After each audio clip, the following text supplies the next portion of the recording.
Africa, sparkles. Imagine a world where artificial intelligence doesn't just power our devices but drives positive social change, tackling some of the most pressing issues of our time. Welcome to AI for Good, Applications in Sustainability, Humanitarian Action, and Health, a groundbreaking book that reveals how AI is being harnessed to transform the world for the better. Books, Robot. In this video, we'll explore the innovative ways AI leaders and Microsoft researchers are applying artificial intelligence to solve real-world problems, from combating climate change and enhancing disaster relief to revolutionizing healthcare, ambulance, seedling. Discover inspiring, real-world examples of AI in action, learn how these technologies are making a tangible impact on global challenges, and find out how you, too, can leverage AI for social good. Whether you're a tech enthusiast, a policymaker, or just curious about the future of AI, this book offers valuable insights and practical applications that can inspire change. Microscope, Glowing Star. Join us as we delve into the fascinating stories and insights from AI for Good, and see how AI is paving the way for a brighter, more equitable future. Don't forget to like, subscribe, and hit the notification bell to stay updated on more transformative tech content. Rocket, Bell. The author leads Microsoft's AI for Good lab, which aims to use AI and data science to help solve social problems and help not-for-profit organizations. The lab provides cloud credits and data science expertise to organizations working on important issues like health inequities, climate change, and humanitarian crises. The goal of the lab in this book is to share knowledge and approaches so others can apply similar methods to address world challenges. As a doctor, economist, and father, the author worries about issues like health disparities, climate change, and leaving the world worse off for future generations. He has hope that AI tools, when applied ethically and with expertise, can empower people and communities to solve problems and avoid harms. The author discusses lessons learned, that impact requires collaboration with experts, simple versus complex solutions, and focusing on problems over tools or publications. The overall message is a call to action for data scientists and academics to direct their skills toward addressing real-world issues, not just clicks or citations. The societal impact should be the primary measure of success. The intent of the book is to inspire readers by sharing real-world examples of how AI and data science can be applied to address pressing social and environmental problems. It aims to engage readers in a discussion about ethically directing technology for good. Part I provides a primer on AI and machine learning for non-experts. It defines key terms and practices to help understand the case studies presented in later chapters. Chapter 1 defines AI as the ability for machines to learn and apply knowledge. It traces the history and development of the field. Examples are given of how AI is already used by companies to analyze user data and make product/content recommendations. The chapter argues that AI tools, which are effective at driving commercial behavior, could also be applied to problems of social good through objective research. It outlines 3 ways: 1. Facilitating data collection. 2. Analyzing data to gain new insights. 3. Using insights to help improve lives at scale. The overall summary is that the book aims to inspire readers by presenting real-world examples of how AI can be responsibly used to help address important societal and environmental challenges, while engaging in a discussion about the ethical application of emerging technologies. AI, specifically machine learning, can use large amounts of data to discover complex patterns and relationships that would be impossible for humans or traditional programming to handle. This capability has become highly valuable with the recent growth in available data and computing power. Machine learning works by having algorithms generate rules and patterns based on example data, rather than having human programmers manually specify rules. This allows ML to be applied to problems too complex for explicit human programming. Factors like Moore's law led to massive decreases in data storage and processing costs over recent decades, enabling the current AI revolution.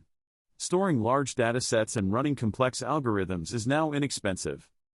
AI can solve problems that were previously intractable, like handwriting recognition. It is also uniquely capable of handling issues like large-scale disease screening that are simply too big for human resources alone to address effectively. Examples are given of how AI can assist in early detection of diseases like diabetic retinopathy, which could help address growing healthcare needs in a more scalable way than relying solely on limited doctor resources. Artificial intelligence enables problem-solving capabilities that traditional programming cannot match and promises worldwide scalability. However, there are also important challenges and lessons to consider when applying AI to real-world problems. Models can pick up biases from flawed or incomplete data if not properly analyzed. While predictive power is useful, AI cannot determine causation from data alone.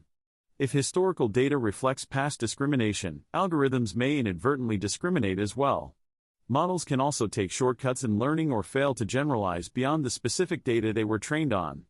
Overall, the quality and representativeness of the training data is paramount for ethical and effective AI, and its limitations must be clearly understood. With care and oversight, AI holds great potential, but achieving its full benefits requires addressing these complex issues. Machine learning models and AI systems can be gamed or manipulated if people understand their mechanics and incentives. An example from colonial India shows how a policy to reduce snake bites backfired when people started breeding snakes for the bounty. Voice cloning technology that helps ALS patients can also be misused for financial crimes, as criminals have used AI to impersonate voices for sophisticated heists. This shows the dual nature of technology. Financial models and credit ratings used in the run-up to the 2008 crisis created an illusion of certainty and underestimated risks, contributing to the housing crash.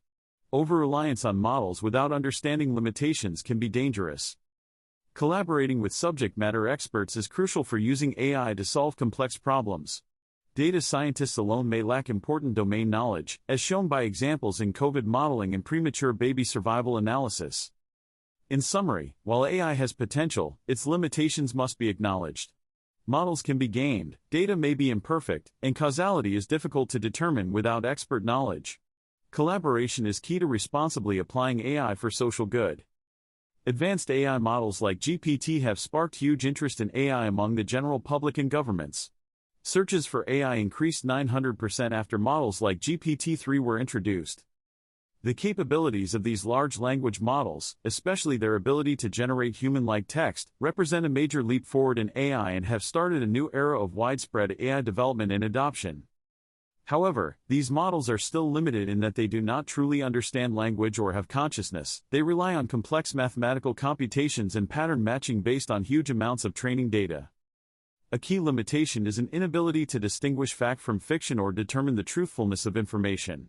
Bias or flaws in training data can affect the model's responses. While impressive, LLMs do not actually comprehend the meaning or context of what they generate. Their human-like responses are based on statistical patterns rather than real understanding. At the same time, LLMs have useful applications like assisting non-native English speakers and increasing access to knowledge. Overall, they are powerful tools that could have significant positive societal impacts if developed responsibly. Machine learning projects involve obtaining and evaluating datasets, then splitting the data into training, validation, and test sets. The training set is used to develop a model through supervised or unsupervised learning techniques. This involves iterative experimentation to optimize the model. The validation set is used to test the model's performance and refine it, such as by removing unnecessary variables. This optimizes the trade-off between accuracy and complexity. The test set provides an objective evaluation of how well the final model can predict outcomes on unseen data. Common performance measures used on the test set include accuracy, precision, recall, F1 score, and ROC-AUC. The goal is to develop a model that generalizes well based on test set results, without overfitting to the training data. This validated, optimized model could then potentially be deployed for applications. In summary, machine learning projects follow a structured process of data splitting, model training/refinement, and objective evaluation to develop models that perform well on new data. Researchers developed a deep learning library called TorchGeo to process geospatial data from satellites for remote sensing applications. TorchGeo allows loading data from various satellite datasets, sampling of geospatial data, and pre-processing functions. This makes deep learning models more feasible for satellite imagery, which has different collection methods/resolutions. The goal is to realize the potential of deep learning for monitoring activities on Earth like agriculture, urban planning, disaster response, and climate change research using satellite data. Deep learning can process satellite data at a fine-grained level, compare longitudinal data elements, and calculate relationships to recognize patterns and potentially anticipate future states. This helps policymakers address issues like climate change. Examples in the full text apply AI/machine learning to satellite imagery and sensors to identify places that contribute to mitigate climate change, understand animal behavior, and forecast solar panel degradation. So in summary, the library enables using deep learning with geospatial/satellite data to analyze patterns and changes over time for applications in sustainability, climate monitoring, disaster response, and more. Satellite imagery provides important data for monitoring climate change impacts and human activities that influence climate change, like land use, urban development, and renewable energy production. There are many different satellite systems collecting multispectral data at varying resolutions, making it challenging to integrate and analyze the diverse data sources. The Torch Geo library developed reproducible benchmarks and pre-trained models to facilitate satellite imagery research when labeled data is limited. It addressed issues like non-aligned data from different sources and resolutions. Benchmark results and pre-processing functions in Torch Geo allow researchers to focus on analysis rather than redundant data processing steps. This can accelerate insights into monitoring and mitigating climate change.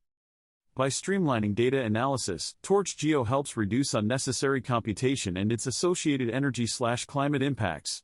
It also makes more datasets accessible for humanitarian and sustainability applications. The key learning was that a unified, tested and multidisciplinary approach can provide effective and reproducible solutions to common geospatial data challenges in a way that supports broader climate and social impacts. So in summary, Torch Geo develops AI tools to help integrate diverse satellite imagery in a standardized way, supporting more efficient and accessible CL and made in environmental research. The researchers developed an AI-informed modeling approach to understand nature-dependent tourism activities in 5 small island nations in the Eastern Caribbean. They analyzed user-generated data from sites like Flickr, eBird, and TripAdvisor to identify popular locations for activities like snorkeling, beaches, wildlife viewing, etc. They incorporated additional local data from tourism operators and governments to enhance the models. Maps were generated showing the intensity and value of different nature-based tourism activities. Estimates showed that coral reef and beach activities accounted for 8% and 22% of tourism expenditures respectively across the countries. However, cruise visitors, who make up 70% of visitors, only accounted for 14% and 7% of time spent on reef/beach activities due to short stays. The models and maps provide insights on where to focus conservation efforts to preserve natural resources that drive tourism economies. It also shows how expanding access to underutilized areas could increase revenues. Considering climate change impacts, even modest environmental degradation could significantly reduce tourism receipts from nature-based activities, highlighting the importance of sustainable resource management. Overall, the scalable approach demonstrates how data and AI can inform sustainable tourism planning by quantifying the value of natural assets that tourism depends on. Here are the key points about the wildlife bioacoustics detection methods used. A multimodal contrastive learning approach called CLAP was developed that integrates audio features and text features in a single model. This allows the model to learn relationships between sounds and semantic concepts instead of relying on predefined labels. Contrastive learning maximizes similarity between audio and text embeddings, features extracted by neural networks, while minimizing similarity between mismatched pairs. This aligns the representations from different modalities. CLAP enables zero-shot transfer where categories can be defined during inference using natural language, not just predefined labels. This provides more flexibility than supervised learning. 2 different audio feature extractors were used, PON, CNN-based, and HTSAT, transformer-based, and compared to a supervised ResNet18 baseline. Average precision was used to evaluate model performance on group-level recognition tasks across 9 bioacoustics datasets, including some the models were not trained on. 3 versions of CLAP differing in pre-training data scale were evaluated to test its ability to adapt to new bioacoustics tasks even without similar training data. So in summary, CLAP uses multimodal contrastive learning to correlate sounds and text, eliminating the need for predefined labels and enabling more flexible zero-shot recognition compared to supervised learning baselines. Monitoring whales and other marine mammals is challenging due to large migratory ranges and remote ocean habitats that are difficult for ships and planes to access. The Geospatial Artificial Intelligence for Animals (GAIA) initiative aims to use advanced satellite imagery and AI to monitor whale populations from space. This could provide a more comprehensive view of whale distribution across vast ocean areas. Very high-resolution commercial satellite imagery now enables identifying individual whale species. AI tools can analyze large volumes of satellite data to detect and count whales. Initial challenges included lack of labeled satellite whale imagery for training AI models. Partners collaborated to manually label some images as a start. Other challenges were variable image quality and occlusion of whales. Lessons learned were the need for more diverse labeled data, techniques to handle data variability, and validation of AI detections against other data sources like acoustic sensors. With further research, satellite and AI monitoring could provide near real-time surveillance of whale populations globally. This could help conservation by better understanding threats from climate change, pollution, ship strikes, and remote habitats. The Gaia collaboration demonstrates how public-private partnerships can combine expertise to tackle biodiversity monitoring problems through innovative technological solutions. The study analyzed the social networks and behaviors of 1,081 individually identified giraffes over 5 years using AI-identified datasets. Giraffes form social groups but can move between groups. Males mate with multiple females. Sex and age were believed to influence social connectedness and movement between communities. Researchers hypothesized adult males and younger animals of both sexes would show greater social connectedness and movement, betweenness, across groups compared to adult females, which form stronger relationships. Using network analysis, 4 distinct mixed-sex supercommunities were identified, along with intermediate-level female-only communities. Around 70% of giraffes remained within their original supercommunity. Adult males had higher betweenness than adult females, supporting hypotheses. Younger animals had more social connections than adults, also supporting hypotheses. This suggests climate change impacts on habitat could influence behaviors and reproduction by altering social networks. The study demonstrated a reproducible way to analyze animal social behaviors and track changes over time using large AI-identified datasets, important for understanding potential climate change impacts. Here are the key points from the summary. The study examined the social networks and movements of giraffe populations in northern Tanzania using photo identification data collected over 5 years. Giraffes were classified into calves, subadults, and adults based on age. Social network analysis was used to analyze connections between individuals. Metrics like degree, closeness, and betweenness centrality were calculated to assess social connectedness within and between different age/sex classes. 4 distinct supercommunities were identified that had stable structures but overlapped spatially. Adult males had higher social centrality scores than females and transitioned among supercommunities twice as often, reflecting their roaming reproductive strategy. Young males had the most social ties and moved most frequently, attributed to social exploration prior to dispersing from their natal group. The findings provide insight into how giraffe social associations and movements vary by age and sex due to differing life history strategies. This has implications for conservation, as translocating giraffes without considering social structures could disrupt social groups and reduce fitness. So in summary, the study analyzed the complex social networks of giraffes and how connectivity varies between demographic classes in relation to their life histories and reproductive strategies. This increases understanding of giraffe social dynamics, which is important for conservation planning. Here is a summary of the key points about community assertiveness values from the passage. Researchers studied over 1,000 giraffes in Tanzania's Tarangire ecosystem over 5 years to analyze their social networks and movements. Both static and dynamic network clustering analyses identified 4 distinct supercommunities of giraffes, surprisingly mirroring geographic areas despite not using location data. On average, each giraffe was socially connected to 65 others. Male giraffes had more social interactions than females, especially among calves. 70% of giraffes stayed within their original supercommunity, 27% ventured to one new one, and 3% visited all 3 examined supercommunities. Adult male movement was higher. Males had higher closeness centrality and connectedness than females, indicating closer network ties. Calves had higher betweenness centrality than adults, showing more influence over information flow. The researchers discovered multiple distinct adult female-only social communities within each supercommunity. Male movements covered a more diffuse area and were less constrained than females. Males traveled 1.5x farther than females and calves. The study revealed the giraffes have a complex multi-level social organization with fluid groups nested within female communities and larger supercommunities. Male roaming strategies help connect this social structure. Wildlife-livestock conflicts in Kenya's Masai Mara are intensifying due to growing human populations, resource competition, and climate change effects. This threatens endangered species and pastoralist livelihoods. When predators kill livestock, pastoralists sometimes retaliate by poisoning wildlife, perpetuating a destructive cycle. Targeted interventions are needed to safeguard both livestock and wildlife. The researchers collaborated with Kenya Wildlife T. Rust and Smithsonian to develop a data-driven solution using satellite imagery and machine learning. Convolutional neural networks were trained to identify boma settlements and detect cattle presence from high-resolution satellite images. The models achieved good performance, with a Jacquard coefficient of 0.63 for semantic segmentation of bomas/buildings and an F1 score of 0.97 for classification of boma occupancy. Mapping settlements and detecting potential conflict hotspots based on livestock presence can help direct conservation initiatives like predator-proof bomas and anti-poisoning education. This work has potential to inform wildlife conflict mitigation strategies beyond Masai Mara and support broader sustainability efforts. Accounting for population, resources, and communities is key.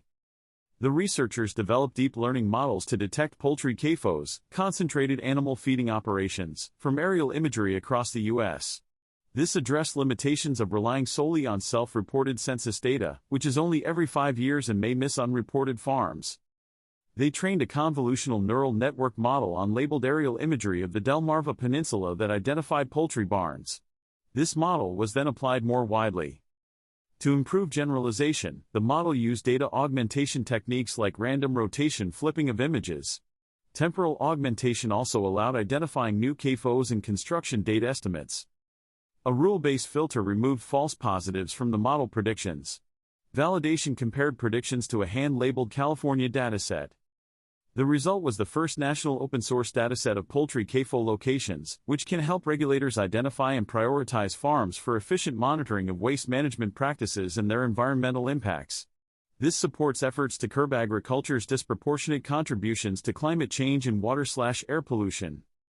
The researchers developed a deep learning model to identify and map existing solar farms across India using satellite imagery. Their goal was to better understand the land use impacts of solar energy development. The model was able to identify 1,363 solar farms in India, including 1,035 that had not been previously mapped. It achieved an average accuracy of 92% in identifying solar farms. Analysis of the locations found that around 7% of solar developments occurred in habitats important for biodiversity and carbon storage. Nearly 2/3 were situated on agricultural lands. Mapping existing solar farms can help policymakers and developers make more informed decisions on siting future projects to balance renewable energy needs with other land use considerations like ecosystem preservation and agriculture. The model could potentially be applied globally to track countries' progress on their climate commitments and renewable energy targets based on actual solar farm deployment on the ground. Special data on solar installation ions is important to proactively identify and mitigate any potential conflicts between renewable energy development and other land uses valued by people and nature. In summary, the researchers developed a deep learning tool to better map and understand the land use impacts of India's large-scale solar energy expansion for climate change mitigation purposes. The aim was to balance renewable energy goals with biodiversity and agricultural land needs. The authors mapped glacial lakes in the Hindu Kush Himalayas, which are susceptible indicators of climate change impacts and pose flood risks downstream. Accurate mapping over time is important for risk assessment. They compared different machine learning approaches, UNet, morphological snakes, using Landsat labels to guide segmentation of higher resolution Sentinel-2 and Bing imagery. The historically guided UNet and properly initialized morphological snakes models achieved 8 to 10% better accuracy than existing UNet approaches based on intersection over union scores. Error analysis highlighted strengths and limitations of each method. Visualizations were designed to facilitate discovery of lakes of potential concern. An interactive interface was also developed. The goal was to provide automated tools to support organizations monitoring these risks more efficiently than manual methods. All code was publicly released. Accurate mapping of changing glacial lakes over time due to climate impacts is critical for assessing outburst flood risks and informing mitigation efforts to protect downstream communities. Existing methods for mapping glacial lakes from satellite imagery like Landsat are labor-intensive and don't capture dynamic changes well due to low resolution and infrequent updates. The researchers developed new methodologies for automated glacial lake mapping by incorporating historical data into semantic segmentation models and using higher resolution Sentinel-2 and Bing Maps satellite imagery. They explored several machine learning approaches, including UNet, historically guided UNet, morphological snakes, and deep-level set evolution models. Experiments evaluated the models on metrics like intersection over union, precision, recall and fresh distance using recent and historical labeled imagery. Models using Sentinel-2 data generally outperformed those using Bing Maps data. The morphological snake model also performed relatively well compared to the others. While no single model was best on all metrics, historically guided models were more robust on complex segmentation tasks. The new automated methods showed improved performance over existing techniques and have practical benefits for timely risk assessment of hazardous glacial lakes. Here are the key points about the methods used. Deep DEG is a machine learning model developed to both forecast and explain degradation of solar panels over time. It has two main components, a forecasting model and an explanation model. The forecasting model uses initial hours of current voltage degradation data to predict future current voltage characteristics. It incorporates linear and nonlinear techniques like autoregressive models and CNNs. The explanation model correlates the forecasted degradation trends with underlying physical or chemical factors that may be driving degradation. It attributes time-dependent degradation to specific physical parameters like changes in shunt resistance, based on an analytical framework using the one-diode equivalent circuit model. This allows DeepDeg to not only predict degradation accurately but also provide explainable insights into the physiochemical causes of degradation for design improvements and further research. The model was trained and validated on a large dataset of organic solar cell stability tests to demonstrate its ability to characterize and forecast degradation. Here are the key points about using data and machine learning for humanitarian action. Natural disasters like hurricanes, floods, earthquakes have increased in frequency and severity due to climate change, creating more emergency situations. Emergency response has gotten better over time but still faces challenges of obtaining accurate, timely data on things like damage assessment and food/resource needs. New approaches are using various datasets like satellite imagery, household surveys, longitudinal/historical data to rapidly and precisely identify humanitarian needs after disasters. Satellite data can assess damage at scale but needs calibration with ground data. Combining multiple data sources provides a more holistic picture. Machine learning models are going beyond binary classifications, damaged/not damaged, to provide nuanced assessments, for example degree/type of damage. Historical and longitudinal data help establish baselines to better determine the actual impacts and needs created by each new disaster event. The goal is to speed up response times, ensure resources are directed to where they are most needed, and allow aid to be tailored to diverse on-the-ground conditions. As datasets and methods improve, technology and data science have large potential to enhance humanitarian action and support people affected by climate disasters. Timely, accurate needs assessments are critical for effective emergency response. The chapter discusses how AI can help assess building damage after natural disasters using satellite imagery. This helps humanitarian organizations provide timely emergency response. It develops a convolutional neural network (CNN) model using a technique called Siamese UNet. The model takes pre- and post-disaster satellite images as input and outputs building segmentation and damage classification. The model classifies damage into 4 levels: no damage, minor, major, destroyed. This provides a more granular assessment than binary classifications. It was tested on real disaster data from the XView 2 challenge to evaluate performance under operational emergency conditions. Compared to winning solutions, it works much faster, 3x fastest, 50x some solutions, while still achieving accurate results. F1 scores of 0.74 for building segmentation and 0.60 for damage classification.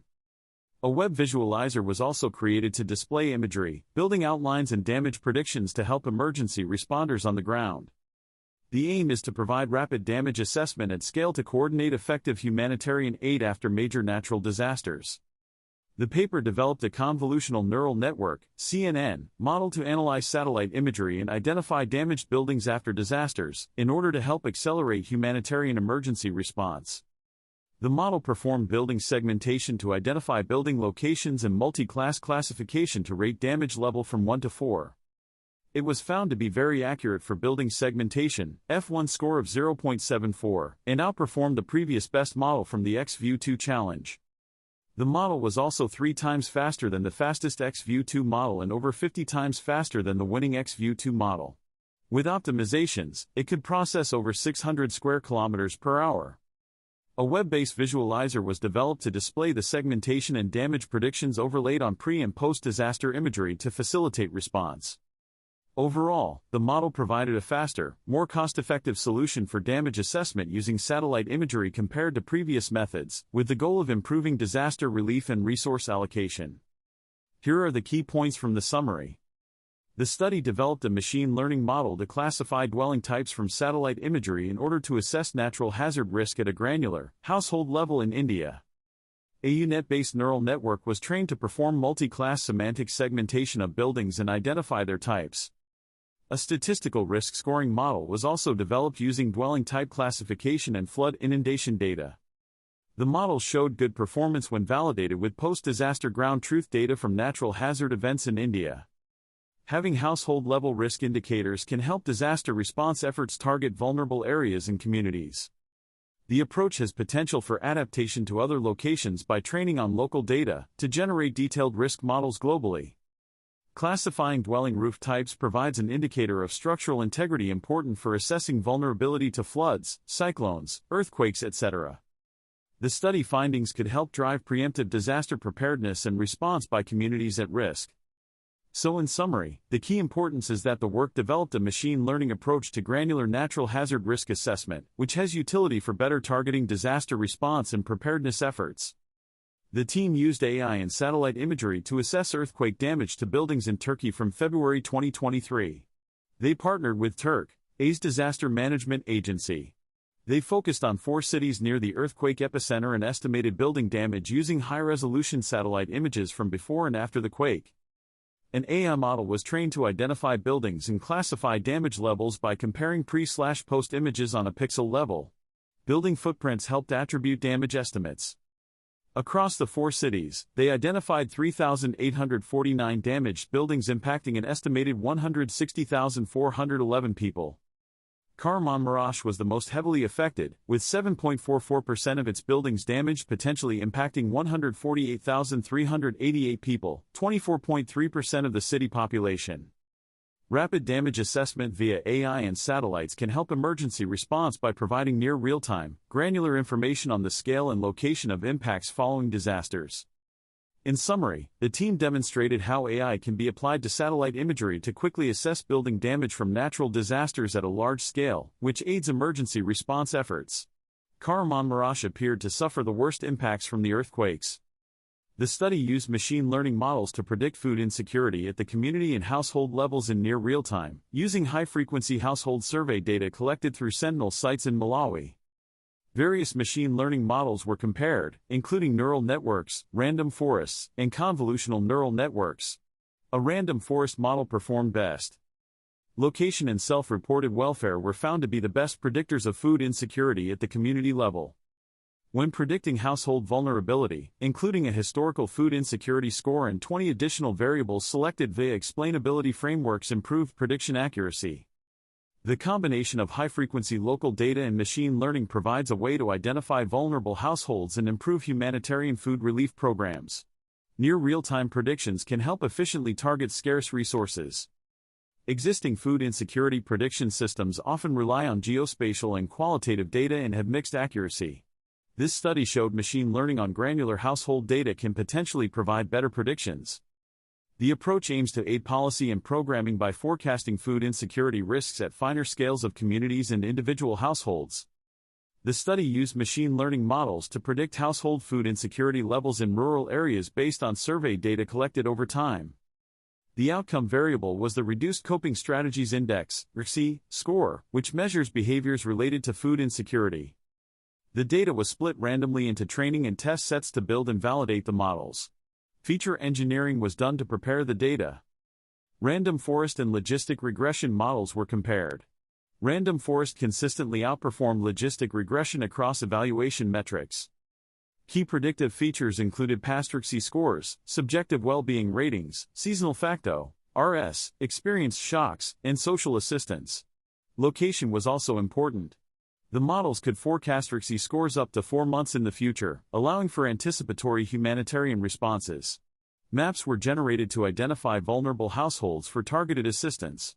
This helps move beyond larger area analysis to a more granular level.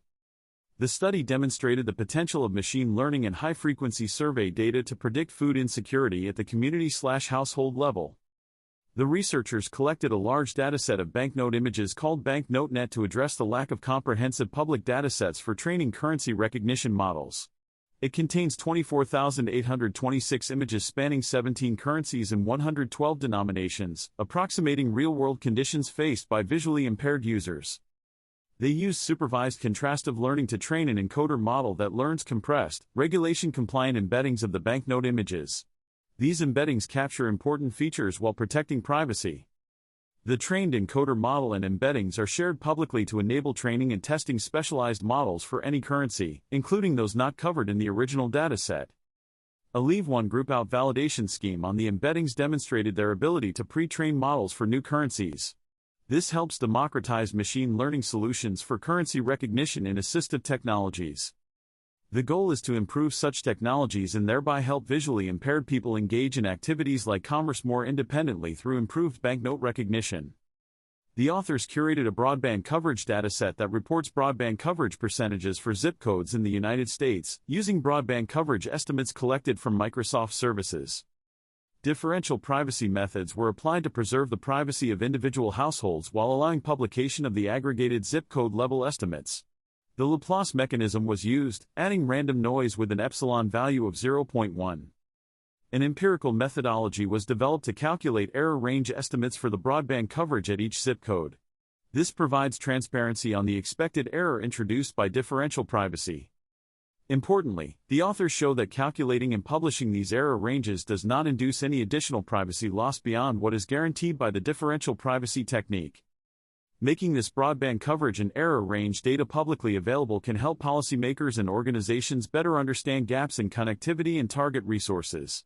But privacy of individuals had to be preserved, which the differentially private methodology achieves. In summary, the key contributions are the new broadband coverage dataset for the U.S., the use of differential privacy to anonymize the data while allowing publication, and demonstration that calculating error ranges does not compromise privacy. This work aims to improve broadband access analyses and decisions while protecting individual privacy. The Carter Center monitors the ongoing Syrian civil war by collecting and analyzing reports of conflict events from local data. This helps inform humanitarian and peacebuilding efforts. Manual classification of events into 13 incident types, for example clashes, shelling, is time-consuming and difficult to scale. Researchers at the Carter Center trained a language model on a sample of their Syrian data to automate event classification. The model achieved 96% accuracy on test data and 90% on out-of-sample data. It was also able to identify events involving multiple incident types. This automation reduced the time needed to process data and allowed the Carter Center to produce more timely reports while scaling to more data. The language model made a breadth of conflict datasets more accessible by automating manual data transformations. This work demonstrates how natural language processing can be incorporated into peacebuilding by helping organizations like the Carter Center monitor conflicts more efficiently and gain deeper insights. Overall, it contributes to improved humanitarian and policy responses. The Carter Center collaborated with researchers from Princeton to analyze how misinformation spreads online through users browsing from unreliable news sites to other untrustworthy content, i.e., falling down rabbit holes. Through data analysis, they identified factors that contribute to this phenomenon, like browsing patterns of users who engage more with misinformation after initially encountering it. There are stark differences in how users reach reliable versus unreliable news sites based on linking structures online. Engagement with these different types of sites also differs. They then use these findings to develop a machine learning model to better identify other unreliable news sites in a practical, real-world application. The goal is to shed more light on how misinformation proliferates online and then use that understanding to help combat the spread of untrustworthy content through technological solutions like automated fact-checking models. In summary, the collaboration analyzed how misinformation spreads through user browsing behaviors, identified contributing factors, and applied those insights to create an ML model to detect unreliable news sites. The aim is to understand and address the proliferation of online misinformation. The study analyzed browsing data and site ratings to understand patterns of traffic between reliable and unreliable news sites. It found unreliable sites are stickier in keeping users within their own sites through internal links. Unreliable sites also tend to refer users to other unreliable sites, contributing to potential rabbit holes of misinformation. Reliable sites mostly refer to other reliable sources. This motivated developing a machine learning model to identify unreliable sites based on incoming and outgoing traffic patterns. Features included proportions of traffic from / to reliable, unreliable, and other types of sites. The model achieved 98% precision in classifying sites, outperforming similar prior work. Importantly, real-world testing validated the practical value of the proposed framework for identifying new misinformation sites at scale. The research highlights the importance of understanding how digital technologies disseminate information and the responsibility to investigate their impact, given opportunities from anonymized browsing data. GitHub is a major platform for open data collaboration, hosting over 800 million open data files totaling 142 terabytes. This makes it one of the largest hosts of open data worldwide. Sharing data openly on platforms like GitHub can accelerate AI research by allowing researchers to access larger datasets and build on each other's work. This promotes experimentation and innovation. The authors analyzed patterns of open data sharing on GitHub and found it has experienced rapid growth in recent years. They looked at usage trends to understand how open data is currently being utilized.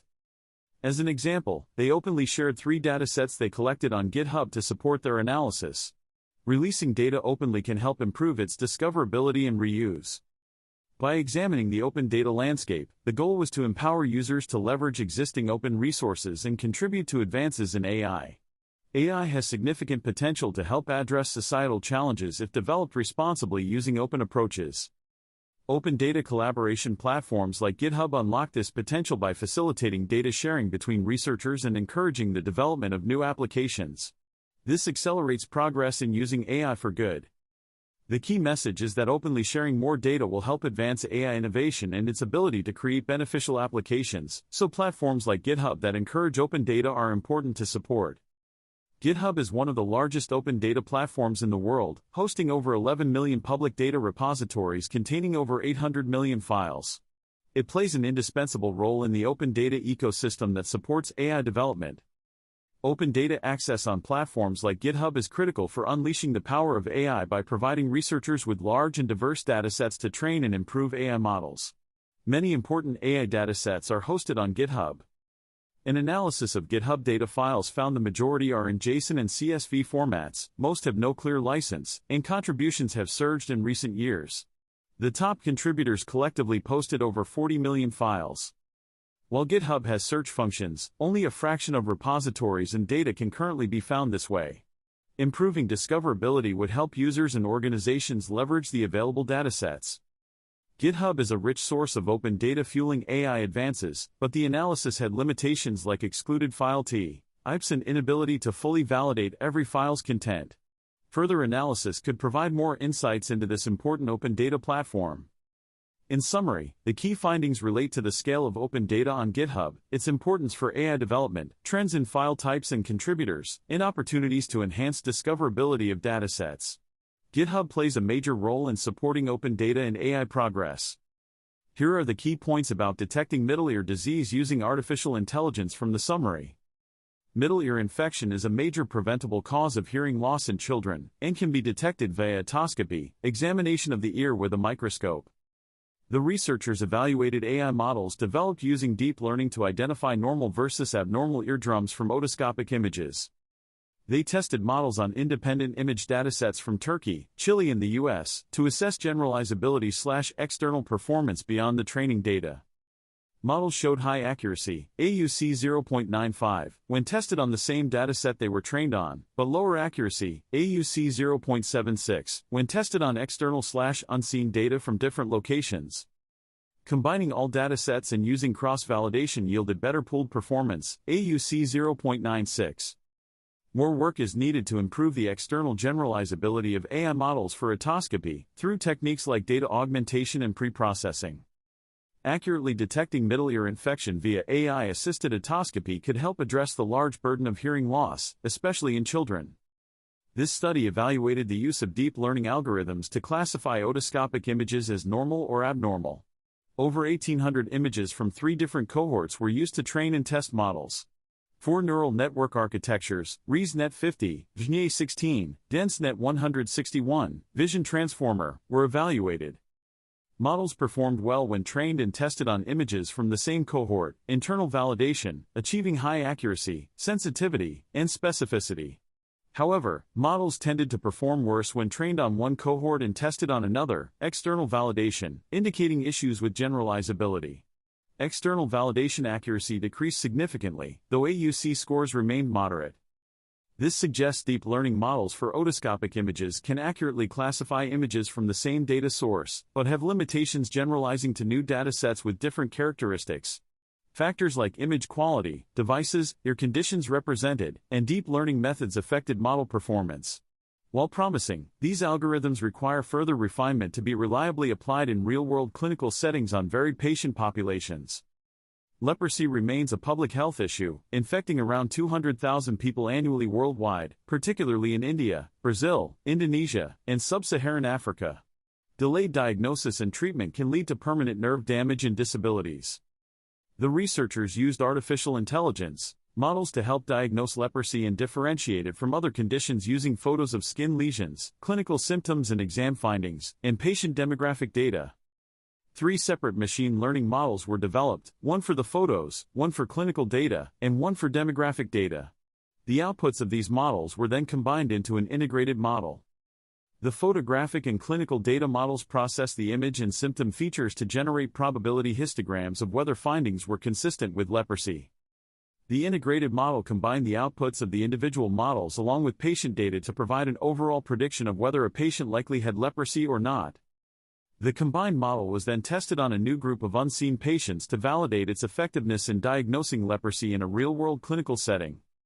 The goal was to help expand access to diagnosis, particularly in remote and underserved areas, through an AI-assisted virtual examination using commonly available mobile phone cameras and internet connectivity. The researchers developed a convolutional neural network (CNN) model to automatically detect and segment metastatic prostate cancer lesions in whole-body PET/CT images. The images were of patients with metastatic castration-resistant prostate cancer who received an injection of the 18F radiotracer targeting prostate-specific membrane antigen (PSMA). They trained the model on 418 training images and validated it on 30 images. It was then tested on 77 images to evaluate detection performance. Using a weighted batch-wise dice loss approach and including the first 2 neighboring axial slices improved lesion detection rates compared to the baseline model. When including 2 neighboring slices and the weighted dice loss, the model was able to detect 80% of lesions in the test images overall, and 93% of lesions with a 18F standardized uptake value greater than 5.0. Automated segmentation could help quantify total tumor burden for treatment decisions and monitoring, but performance depends on factors like lesion size, intensity and location. Specialized loss functions may further improve results. In summary, the researchers developed a deep learning model for automated segmentation of metastatic prostate cancer lesions in PET/CT images, with promising detection results that could help clinical adoption of total tumor burden quantification. The images from emission tomography (PET) were 192 by 192 pixels while computed tomography (CT) images were 512 by 512 pixels. The CT images were downsampled to match the PET image resolution. 525 PET/CT image pairs with up to 5 manually delineated lesions each were divided into training, validation and test sets for model development and evaluation. Neural network models like UNet with different backbone architectures and MANet were trained on the data. Adding neighboring slice information improved performance. A weighted dice loss function improved detection of small lesions but increased false positives compared to standard dice loss. Models performed better for larger lesions, those with higher radiotracer uptake values and lesion activity. Small and low uptake lesions were harder to detect. Lesions farther from the bladder were also more difficult to identify, and incorporating bladder context may help segmentation. While models showed moderate success detecting large lesions, accurately segmenting small and low uptake lesions remains a challenge. Improving detection of low uptake lesions should also aid small lesion detection. Future work should focus on custom loss functions, data augmentation and reducing false positives to better separate signal from noise, especially for challenging low uptake lesions. Larger and more diverse datasets could also help develop deeper insights. The authors developed an AI-assisted solution to help screen premature infants for retinopathy of prematurity, ROP, in low-resource settings where pediatric ophthalmologists are rare. Using a smartphone camera and low-cost magnifiers, videos of infants' eyes were collected. A machine learning algorithm then selected the best quality retinal image frames from each video. These cropped retinal images were analyzed by an image classification model to predict the probability of ROP presence. The full video and results were then shared with a pediatric ophthalmologist. This allows for ROP screening by less skilled healthcare workers where no ophthalmologist is available, expanding access. The AI aims to efficiently flag high-risk cases for specialist review, helping optimize scarce resources. The key components of the solution are 1. A retinal image frame selector, 2. An ROP classifier, and 3. A mobile app for doctor interaction. The frame selector identifies and crops retinal images, while the classifier predicts ROP probability from these images.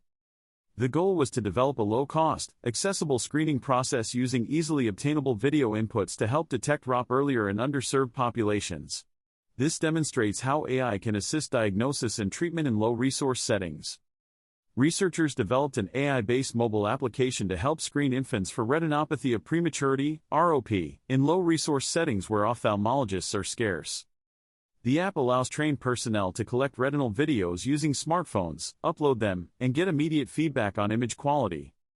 The videos are processed to select the best retinal frames using a frame selection model. These frames are then classified by an ROP classifier model. The app displays the selected frames, the model's ROP probability for each frame, and asks ophthalmologists for feedback to further improve the model. Evaluation on test data found the frame selection model could obtain high-quality frames 82.5 to 87.1% of the time. The ROP classifier achieved 97.8% accuracy at the frame level. Compared to ophthalmologists, the model outperformed in sensitivity, correctly identifying true ROP cases, though was less accurate overall and specific. The researchers conclude the app can help increase ROP screening in low-resource settings by liberating scarce specialists to focus on diagnosis and treatment. More validation is still needed. The study used a large U.S. medical billing claims dataset to identify common long-term diagnoses and symptoms, coded as ICD-10 codes, following COVID infection.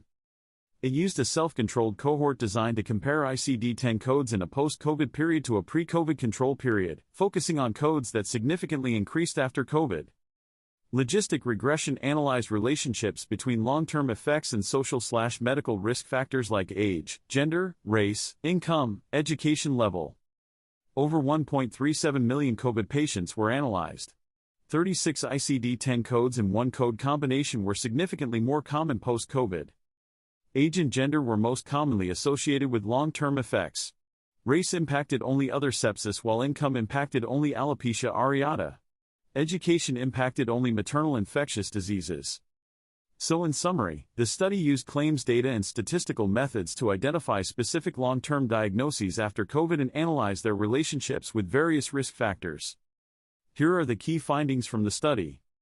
36 ICD-10 codes were statistically significantly more prevalent in the post-COVID period compared to pre-COVID, including codes for ongoing pulmonary issues, cardiac/thrombotic complications, malnutrition, and post-viral fatigue syndrome.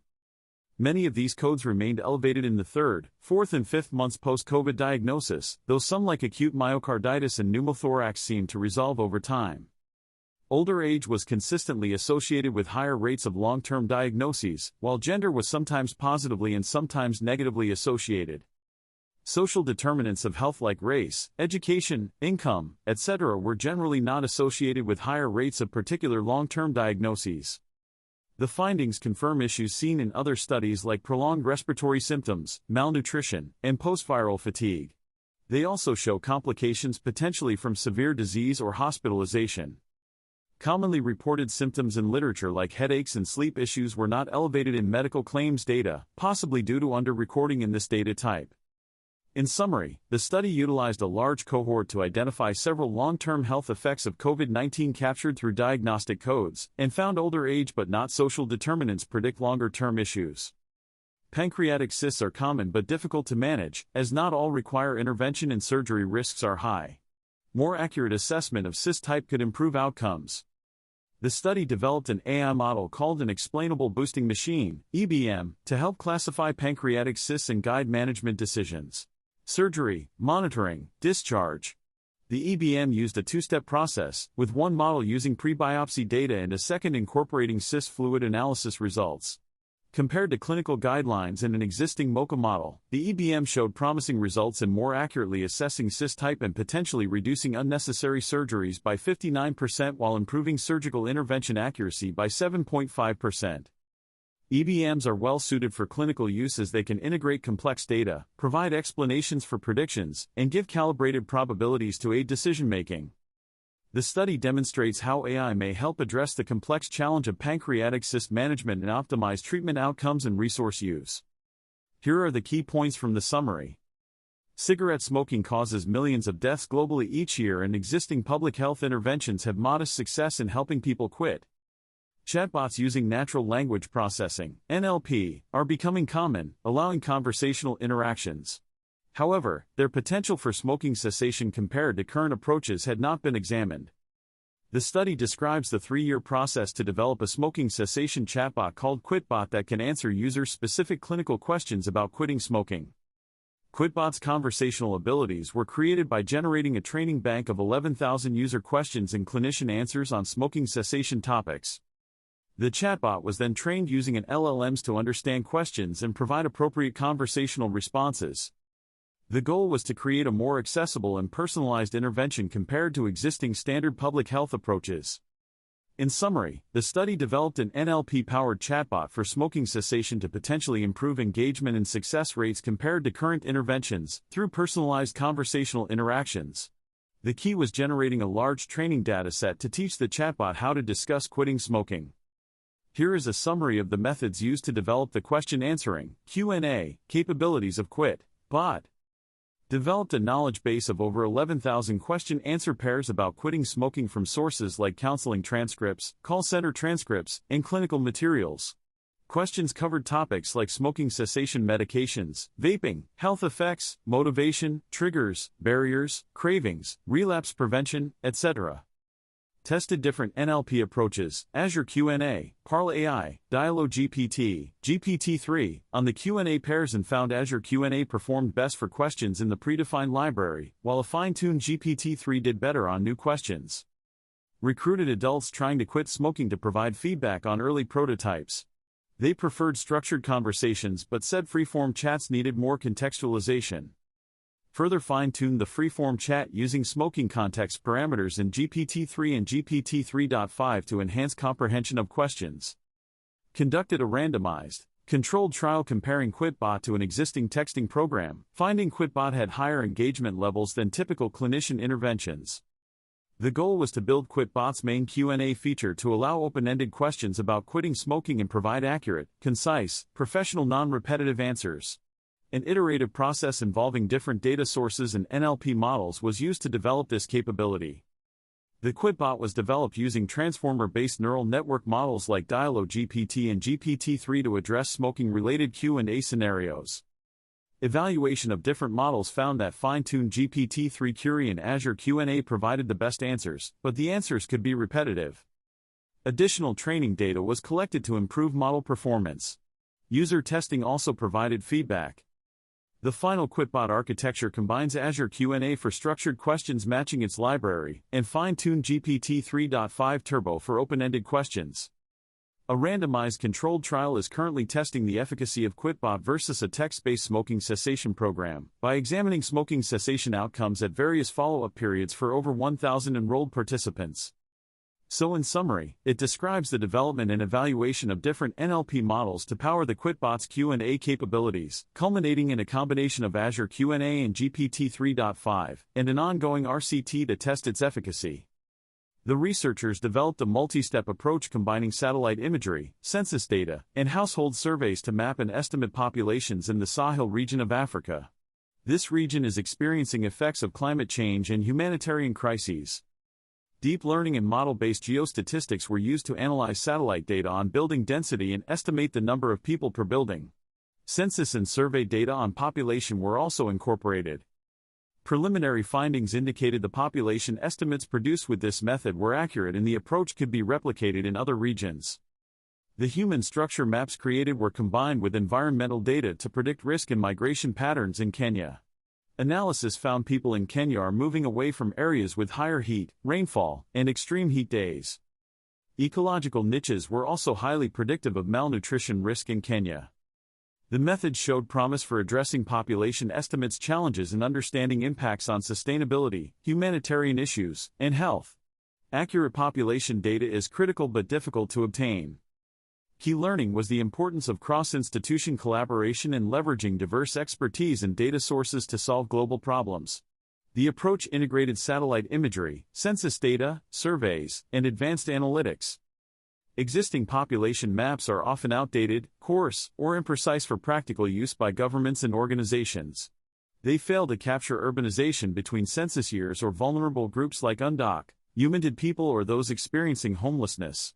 The authors partnered to produce quarterly, 30-meter gridded population density maps using planet satellite imagery, deep learning models, and model-based geostatistics. This provided unprecedented insights into human movement over time. They focused initially on the Sahel region of Africa, which has faced displacement, food insecurity, and degraded lands. Censuses in some countries are over 10 years old. A deep learning model estimated building density from planet imagery and building footprint datasets. Regional fine-tuning improved estimates for the Sahel. Census and survey data were used to estimate people per structure. A population density surface was combined with the building map to distribute population totals across structures over time and administrative levels. The new maps provide higher resolution, temporal consistency and frequency needed to understand population dynamics and deliver services in response to issues like displacement. The chapter discusses the potential applications of AI-generated generative pre-trained transformer (GPT) large language models in medicine. GPT models are capable of generating natural, coherent and grammatically accurate text on various topics. This has significantly advanced the field of artificial intelligence. Potential medical applications include use in radiology to generate reports, facilitate self-care management/decision-making by answering patients' questions, and improve public health by answering questions about health topics. Radiology application: GPT models could generate initial draft radiology reports to reduce physician workload. Accuracy would need to be verified by radiologists. Self-care management: patients could get personalized medical guidance, advice and support by communicating with a GPT model. This could improve health outcomes and patient experiences. Public health: GPT models could help spread correct health information to improve population health by answering basic questions from the public on various topics. Overall, the chapter discusses the promising possibilities of leveraging advanced AI technologies like GPT models to help address challenges in various areas of medicine. But issues around accuracy, bias and appropriate use would need to be addressed first. GPT models have potential applications in medicine, such as generating medical text like letters, notes, and manuscripts.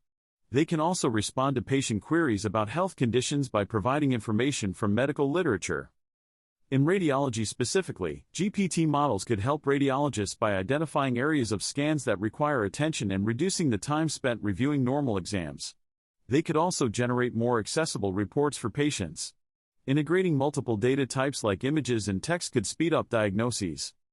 GPT models give the general public accessible medical information for self-care management of chronic conditions between clinical visits. They could help patients integrate new research into managing diseases like diabetes. However, models have limitations like potentially generating inaccurate answers. Overall, GPT models show promise in supplementing healthcare providers by aiding decision-making and communication. But they are not meant to replace providers and must be used responsibly given concerns around biases in the training data influencing outputs. AI models like GPT have the potential to improve access to up-to-date, evidence-based medical information for patients. They can convey information in a conversational style without time constraints, using plain language without medical jargon. This could help address gaps in patients' medical knowledge and literacy that often interfere with following guideline-recommended care. It may help patients make more informed decisions. GPT models integrated with large datasets have potential to provide objective information on treatment options and predicted outcomes to help guide preference-sensitive care decisions for conditions like knee osteoarthritis.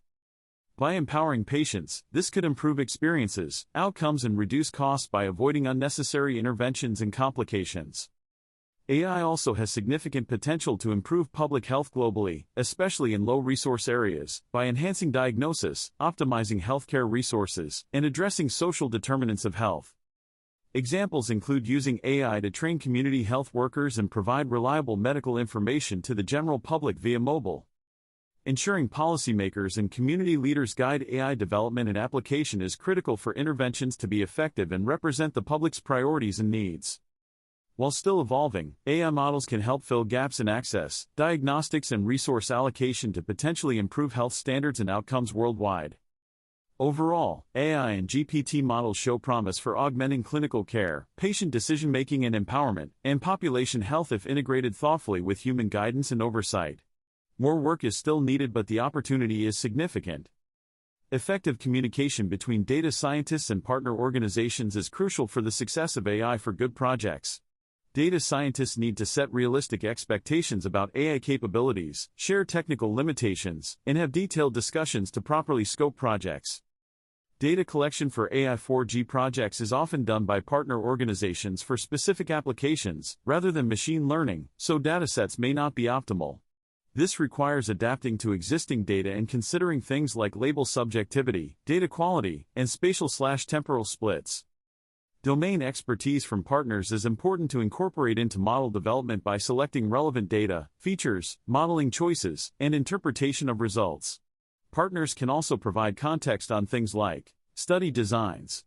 AI 4G models need to consider resource constraints, as models may need to operate in remote areas with limited computing power.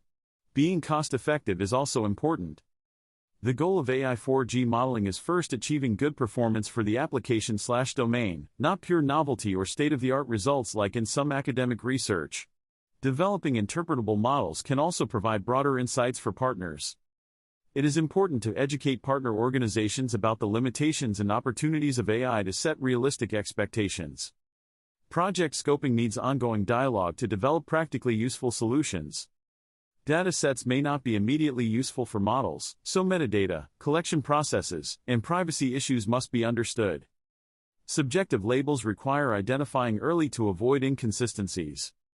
Carefully split data for unbiased evaluation of generalizability. Incorporate partner domain expertise through techniques like feature selection.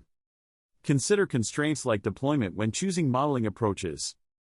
Use domain-specific metrics for training, validation, and relevance of machine learning metrics. Humans are essential in the loop through active learning for partner engagement. Long-term engineering is needed for model maintenance after deployment. Partners should define mission impacts, work with them to quantify immediate and long-term project impact.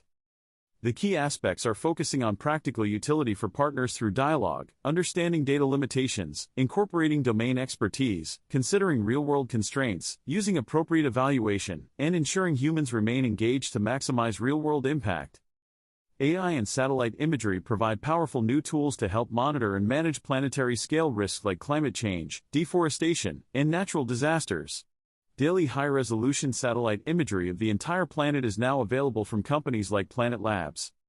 When analyzed with AI, satellite data allows near real-time detection of changes anywhere on Earth, in a way that wasn't possible before. AI acts like a massive magnet to find important changes in the huge volumes of satellite imagery. In Brazil, AI tools using Planet satellite data help the government detect over 100 illegal deforestation sites per year, collect billions in fines, and reduce deforestation rates by 66%. After wildfires in Hawaii, AI analysis of before/after satellite imagery within minutes assessed building damage across the entire affected area, helping first responders target relief more quickly. The combination of AI and satellites is creating new capabilities for global monitoring and rapid disaster response, with many opportunities to help address planetary challenges like climate change, biodiversity loss, and humanitarian crises. Various organizations are using artificial intelligence and data from sensors on the ground, in devices, aircraft, and satellites to monitor the state of the planet in real time. Large streams of raw data are harmonized and analyzed using machine learning to extract spatial indicators related to water, carbon, biodiversity, agriculture, population, and infrastructure at a resolution of a few meters. When combined, these AI analyses reveal how risks are distributed unevenly in different areas. They can show who and what may be exposed to hazards like floods, food insecurity, and diseases. Satellites then monitor at-risk areas to detect early signs of change and alert decision-makers when urgent action is needed. This allows scarce resources like environmental enforcement or aid workers to be rushed to places where they can have the most impact. It invites a new relationship with Earth by making the invisible visible and the visible actionable. Areas identified as high priority today may require responsibility tomorrow. Overall, it aims to capture real-time data on critical global issues using AI and direct help most effectively. Here is a summary of the provided information. This summarizes contributions from people affiliated with various organizations working on projects related to using AI for social good. It lists their names, affiliations, and provides a brief overview of their roles and backgrounds. The editors are Juan Lavista Ferraz, who serves as Microsoft's chief data scientist and directs Microsoft's AI for Good lab, leading projects applying AI to sustainability, humanitarian aid, accessibility, and health. William B. Weeks leads Microsoft's philanthropic AI for health efforts within the AI for Good lab, conducting research with nonprofits and academics to improve global health through AI. The authors are from Microsoft's AI for Good lab and include Lucia Ronchi-Dara, who has engineering and data science degrees and focuses on data, algorithms and AI safety.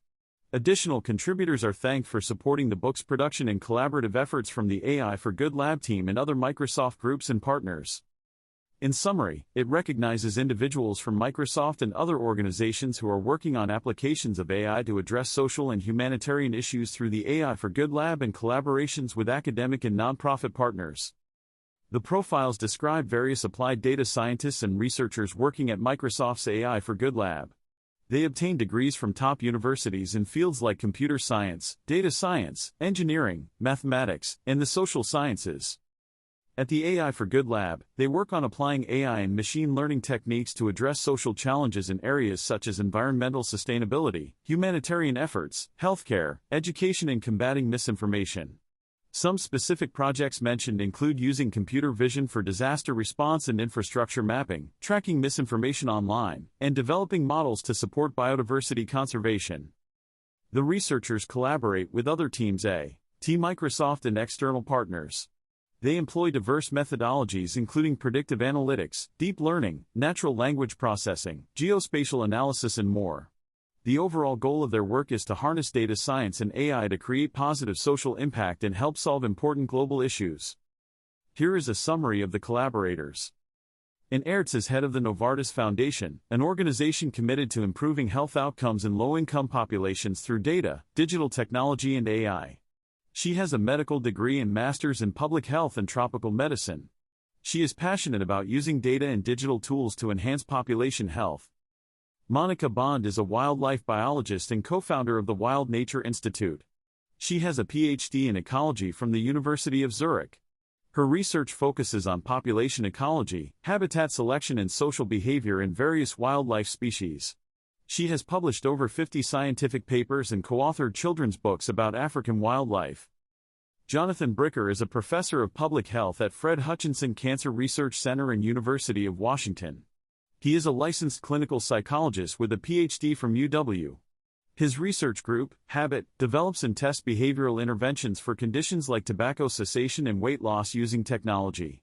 He currently serves as senior editor of the journal Addiction. Tonio Buonasisi obtained BS and PhD degrees in materials science from MIT. He is a professor of mechanical engineering at MIT where his lab incorporates renewable energy and sustainability into materials science research. He is passionate about using scientific innovations to address climate change. Here are summaries of the key points about each individual. Daniel Ho is a professor at Stanford focusing on regulation, evaluation, and governance of AI. He has experience advising the White House and government on AI policy. Joseph Kiesecker is a lead scientist at the Nature Conservancy and published author on balancing renewable energy development and conservation. He has expertise in energy siting and mitigation strategies. Kevin Green researches the role of information technologies in politics. He has a PhD from the University of Pittsburgh and experience as a postdoc at Dartmouth College. Kim Getz studies marine mammal ecology and conservation at NOAA, with a focus on cetaceans in Alaska. She has a PhD from University of California, Santa Cruz. Elliot Fishman is a radiology professor at Johns Hopkins focusing on medical imaging and AI, particularly for early cancer detection. He has industry experience developing 3D imaging software. Derek Lee is a quantitative wildlife biologist and CEO of the Wild Nature Institute. He obtained a PhD from Dartmouth College studying African wildlife populations. Will Marshall is chairman and CEO of Planet, a space technology company. He has a physics PhD from University of Oxford and was a NASA scientist and systems engineer. Al-Rahim Habib is an ENT surgeon and PhD candidate exploring AI applications for ear diseases among Indigenous Australians. He has medical degrees from multiple universities. James Campbell works for Catholic Relief Services on monitoring and evaluation projects, with a background in engineering, public health and biostatistics. Erwin Nippenberg is an economist at the World Bank focused on food security, climate impacts, and using data/ML for policy. He has a PhD from Cornell University. Will Pomerantz is recognized as a young global leader by the World Economic Forum. He served as co-principal investigator on the PhoneSat mission and was the technical lead on several space debris remediation projects. Maria Ana Martinez Castellanos is a professor of pediatric retinology and directs a private pediatric retina clinic treating surgical and medical retinal diseases in children. Her research focuses on retinopathy of prematurity. Mir Mateen is an experienced researcher in water resources, hydroclimatic disaster risk reduction, and climate services. He has worked for organizations like ICIMOD, EUME, and others. Christopher J. L. Murray is the director of the Institute for Health Metrics and Evaluation and chairs the Global Burden of Disease Studies, which annually assess comparative health loss worldwide. Chris Sankaran applies machine learning to ecological and biological problems through his work with the University of Wisconsin and Wisconsin Institute for Discovery. Margarita Santiago Torres leads lifestyle intervention research at Fred Hutch Cancer Center focusing on underserved populations. Michael Schultens facilitates data-driven programs at the Carter Center on issues like digital threats to democracy. Jacob Shapiro researches conflict, development and security through his work with the Empirical Studies of Conflict project at Princeton University. Anshu Sharma co-founded SEEDS and SDS Global, which do disaster management and humanitarian work globally. He advises various organizations on these issues. The summary provides a brief overview of the backgrounds and work of these individuals based on the information provided. The charge involves spearheading Gen AI products and enhancing chatbot capabilities using advanced ML, deep learning, and generative AI algorithms. In her previous role at Microsoft, she helped grow the Impactful AI for Good initiative, positioning Microsoft as a leader in the AI space. Kevin Xu is a senior software engineer at GitHub who focuses on projects related to building trust through transparency. He contributes skills in data analysis/visualization, full-stack engineering, and legal research. He holds a Juris Doctor from Berkeley Law and a Bachelor of Science in Biology from UC San Diego. Previously, he served as a clinical supervising attorney at Berkeley Law. Andrew Zali received degrees in cognitive and computer science and foresight studies. He is Chief Impact Officer at Planet with over 20 years of experience at the intersection of technology, social, and ecological change. He previously led PopTech, a network exploring impacts of technology. He has advised many organizations on sustainability and social impact. He also serves on the board of directors of Human Rights Watch. Deep learning methods were used for tasks like image classification, segmentation, object detection on a variety of datasets related to agriculture, development, environment, healthcare, etc. Findings were reported for studies on topics such as solar energy production, wildlife monitoring, natural disaster damage assessment, food security analysis, disease detection, broadband connectivity. Lessons learned addressed improving data collection/labeling, incorporating domain expertise, validating models on new data, limitations of techniques. Large language models were discussed for applications in healthcare, coding, as language assistants. Their impact, limitations and training process were summarized. Humanitarian applications covered included building damage assessment after earthquakes, identifying dwelling types, measuring food insecurity, analyzing online misinformation, performing natural language processing for aid groups. Challenges assessed included lack of ground truth data, subjective labeling, difficulty in maintaining models over time, importance of interdisciplinary collaborations.